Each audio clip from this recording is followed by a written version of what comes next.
Hello and welcome back to reviews gallery. जब से OTT platforms का एरा आया है, बहुत से डिफरेंट कंट्रीज ने अपने मास्टरपीस क्रिएट करके रिलीज करना शुरू कर दिए हैं और इन सीरीज का फॉरेन लैंग्वेज में होना इनकी थ्रिल को कम ना कर सका। इस कैटेगरी के टॉप में कोरिया, स्पेन और इसके अलावा और कई कंट्रीज की सीरीज आती हैं। मेरा आज का टॉपिक कोरियन थ्रिलर सीरीज है। ये वो सीरीज हैं जो सस्पेंस और थ्रिल से आपको इतने एंगेज करेंगी कि आप बिंज वॉच करने पे मजबूर हो जाएंगे।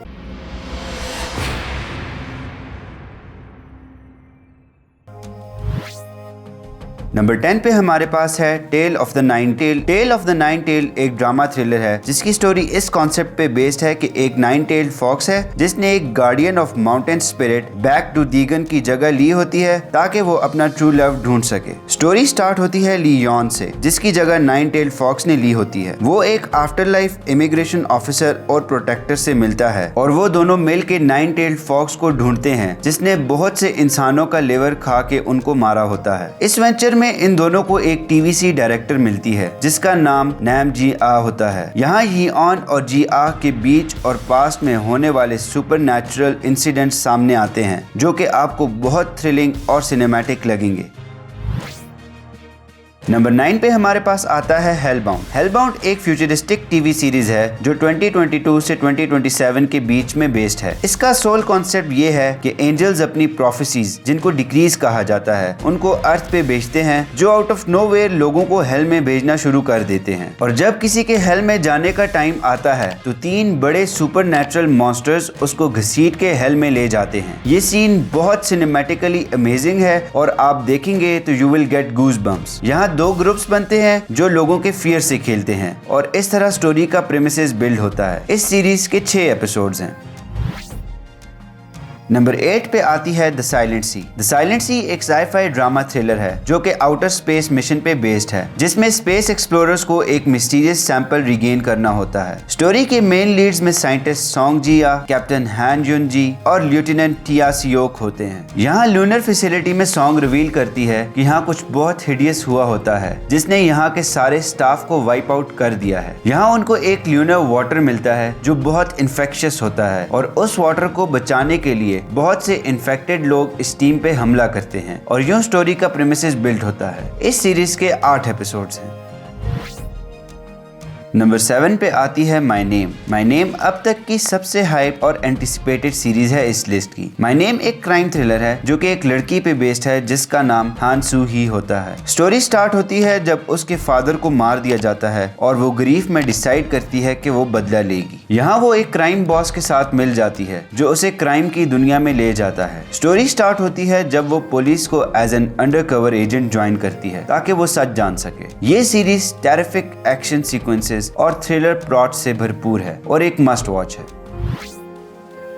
नंबर 6 पे हमारे पास है विंसेंजो। विंसेंजो एक ड्रामा थ्रिलर है। ये एक कोरियन इटालियन माफिया लॉयर पे बेस्ड है जिसे बचपन में एक इटालियन फैमिली अडॉप्ट कर लेती है और उसे विंसेंजो कैसानो नाम दे देती है। स्टोरी स्टार्ट होती है जब विंसेंजो के अडॉप्टेड फादर की डेथ के बाद उसकी फैमिली उसे मारने की प्लानिंग करती है क्योंकि वो थ्रेटेंड होते हैं उसकी स्किलफुलनेस से। स्टोरी का प्रेमिसेस डेवलप होता है जब वो अपनी जान बचाने के लिए सोल जाता है। ये story crime mafia, gang Wars और एक्शन थ्रिलर का एक बेहतरीन कॉम्बो है और इस सब में विंसेंजो का जो सूट और टाई में चार्म है वो आपको सीरीज को बिंज वॉच करने पे मजबूर कर देगा।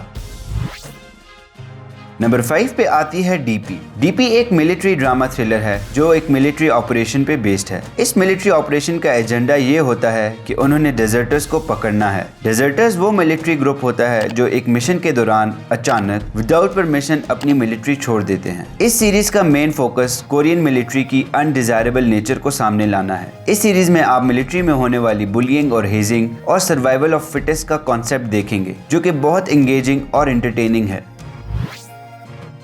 नंबर 4 पे हमारे पास है ज़ॉम्बी डिटेक्टिव। ज़ॉम्बी डिटेक्टिव एक मिस्ट्री थ्रिलर है जो इस कॉन्सेप्ट पे बेस्ड है कि एक ज़ॉम्बी अपने सेकंड ईयर ऑफ री राइजिंग में रियलाइज करता है कि वो अपनी ह्यूमन लाइफ को रिकॉल कर पा रहा है तो वो एक डिटेक्टिव बन जाता है ताकि वो अपनी जिंदगी की सच्चाई जान सके। स्टोरी स्टार्ट होती है जब एक दिन मिनहो जागता है और वो डिस्कवर करता है कि वो ज़ॉम्बी है और उसकी कोई पास्ट हिस्ट्री नहीं है उसके माइंड में। ये सीरीज उसकी जर्नी पे एज अ ज़ॉम्बी बेस्ड है कि वो किस तरह खुद को नॉर्मल बनाने की कोशिश करता है और वो अपनी जिंदगी के बारे में जानने के लिए प्राइवेट डिटेक्टिव बन जाता है। इस वेंचर में वो योंग से मिलता है जो उसकी बॉस होती है और वो दोनों मिलके क्राइम्स भी सॉल्व करते हैं और मिस्ट्री बिहाइंड ज़ॉम्बी एग्जिस्टेंस भी। इस सीरीज के 12 एपिसोड्स हैं। नंबर 3 पे हमारे पास है Alice in Borderland. Alice in Borderland एक साई-फाई ड्रामा थ्रिलर है जो कि एक मांगा कॉमिक्स पे बेस्ड है। इसकी कहानी एरिसो पर बेस्ड है जो कि एक वीडियो गेम ऑब्सेस्ड बच्चा है। एक दिन वो अपने फ्रेंड्स के साथ हैंग आउट कर रहा होता है कि अचानक उनको पुलिस चेस करने लगती है और वो एक बिलबोर्ड देखते हैं एक गेम अरीना का और उस गेम अरीना में एंटर हो जाते हैं। ये ट्रायो जब उस गेम अरीना में एंटर होता है तो इन्हें पता चलता है कि ये एक डेडली गेम है in which if you lose you die. ये सीरीज बहुत ही अमेजिंग सिनेमैटिक्स और वर्चुअल रियलिटी का एक बेहतरीन कॉम्बो है। इस सीरीज के 8 एपिसोड्स हैं और ये बहुत हाइप सीरीज है और इसे देखने के बाद आपको पता चलेगा कि ये मेरी लिस्ट के नंबर 3 पे क्यों हैं। नंबर 2 पे हमारे पास है the most asked about series all of us are dead. All of us are dead एक ड्रामा थ्रिलर है जो कि एक ज़ॉम्बी एपोक्लिप्स पे बेस्ड है। स्टोरी स्टार्ट होती है जब एक स्कूल में एक फेल्ड एक्सपेरिमेंट की वजह से बहुत से स्टूडेंट इन्फेक्टेड होकर ज़ॉम्बी बन जाते हैं और पूरे स्कूल में एक तहलका मच जाता है। यहाँ वो स्टूडेंट्स जो अनइन्फेक्टेड होते हैं उनको ट्रैप कर दिया जाता है। गवर्नमेंट इस स्कूल को सील कर देती है ताकि बाकी सिटी इन्फेक्टेड ना हो। ये सीरीज उन ट्रैप्ड ह्यूमन स्टूडेंट्स के सर्वाइवल पे बेस्ड है और बहुत सस्पेंसफुल और थ्रिलिंग है। इस सीरीज के 12 एपिसोड्स हैं। नंबर 1 पे हमारे पास है none other than squid game. Squid game वो सीरीज है जिसने अनगिनत रिकॉर्ड्स ब्रेक किए और ये नेटफ्लिक्स की सबसे ज्यादा वॉच टीवी सीरीज है। स्क्विड गेम का कॉन्सेप्ट ये है कि 456 कंटेस्टेंट्स जो कि अंडर डेट होते हैं वो चाइल्डहुड गेम्स खेल के एक कैश प्राइज के लिए कम्पीट करते हैं। स्क्विड गेम एक बहुत डार्क कॉन्सेप्ट पे बेस्ड है कि पूरी दुनिया के अमीर लोग इंसानों पर पैसा लगाते हैं, जैसे कि इंसान हॉर्स रेस में घोड़ों पर पैसा लगाते हैं। इस कंपटीशन का कॉन्सेप्ट डेडली और बहुत बारबैरिक होता है। जो इंसान ना कम्पीट कर पाए उसे मार दिया जाता है। स्क्विड गेम हॉरर, थ्रिल और सस्पेंस का एक माइंड ब्लोइंग कॉम्बिनेशन है and this series is set for an entire squid game universe जो कि बहुत एक्साइटिंग है। आप भी अपनी फेवरेट टीवी सीरीज का नाम कमेंट्स में मेंशन करें। वीडियो अच्छी लगी हो तो लाइक करें और शेयर करें और ऐसी ही और वीडियोस के लिए चैनल को सब्सक्राइब करें।